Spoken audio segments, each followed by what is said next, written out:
Ma'am, I told you to turn that phone off. I'm finishing a work email now. Excuse me? I said, hey, did you just put your hand on me? You were... Look closely. Regional Operations Director for this airline. Oh my God, Miss Carter, I didn't... It started with a single, seemingly small gesture, a hand raised, a slap that echoed in the cabin. A black woman, poised and professional, froze mid-step. Around her, passengers gasped. What had begun as a routine flight had turned into a moment she would never forget. She looked up, heart pounding, expecting an angry stranger, but the face staring back at her was shockingly familiar. Recognition hit like a punch, harder than the one she had just received. This was not random. This was personal. And the truth behind it would change everything. What happened in those seconds would shake her to the core. Wait a second. Tell us where you're watching from in the comments, and don't forget to subscribe for more powerful stories like this. Janelle had always been meticulous. A senior flight attendant with nearly a decade of experience, she prided herself on professionalism, calm under pressure, and being someone passengers could trust. Her life was a rhythm of early mornings, jet engines, and recycled air, balanced with weekend brunches with friends and late-night video calls with her younger sister. She had faced rude passengers, delays, and exhaustion countless times, but nothing prepared her for the invisible walls that still existed in the skies she loved. The day started like any other. A cross-country flight filled with tired business travelers and excited tourists. Janelle moved through the cabin with her usual grace, checking seatbelts, assisting passengers, and keeping a sharp eye on safety. Yet there was something in the atmosphere that felt off. A fellow crew member's glance lingered too long.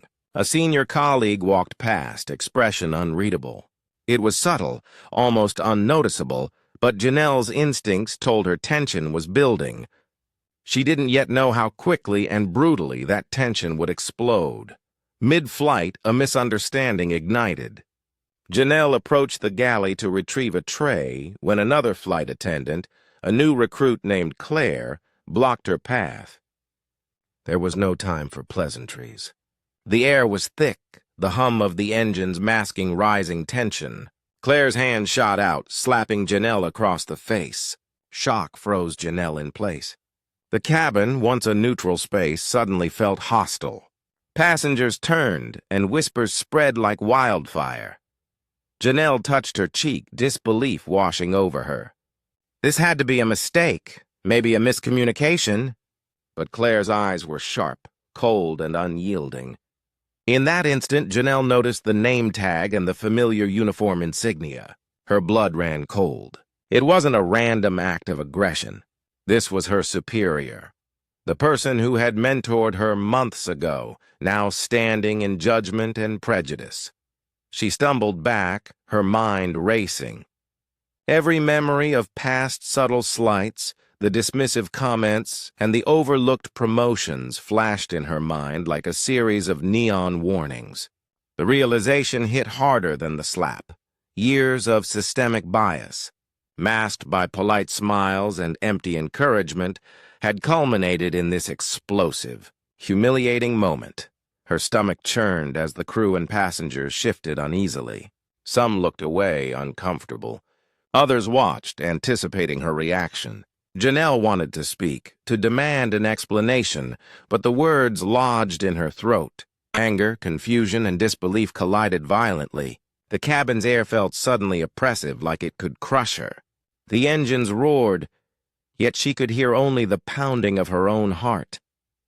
Then a passenger, a young man with a camera poised, whispered, "Are you okay?" The question pierced the tension. A reminder that this was not just a private humiliation. Eyes on her, she had to make a choice, retreat silently or confront the truth. Janelle squared her shoulders, forcing herself to breathe. The world felt as though it had slowed. Claire's smug, confident stance faltered for a moment. But only a moment. "You shouldn't be here," Claire said, venom dripping from each word. Janelle's fists clenched, not out of violence but from sheer restraint. Passengers whispered, the hum of the engines magnifying every heartbeat. Then the recognition struck fully. This was more than personal. It was institutional. Claire, polished and privileged, had been chosen to enforce invisible rules that Janelle had unknowingly navigated for years.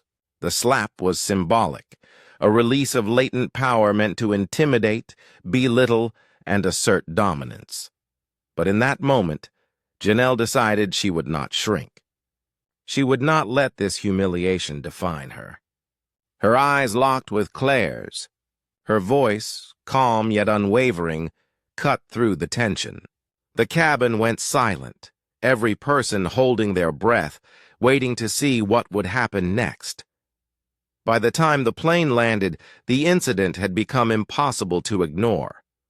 Janelle reported the assault, sparking an internal investigation that revealed a pattern of racial bias within the airline's management.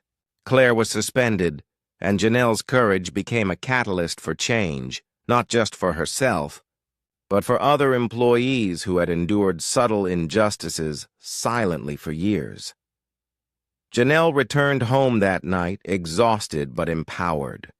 The slap, once a moment of humiliation, had transformed into a testament of resilience. It was a reminder that confronting injustice often requires immense courage, even when it comes from the most unexpected places.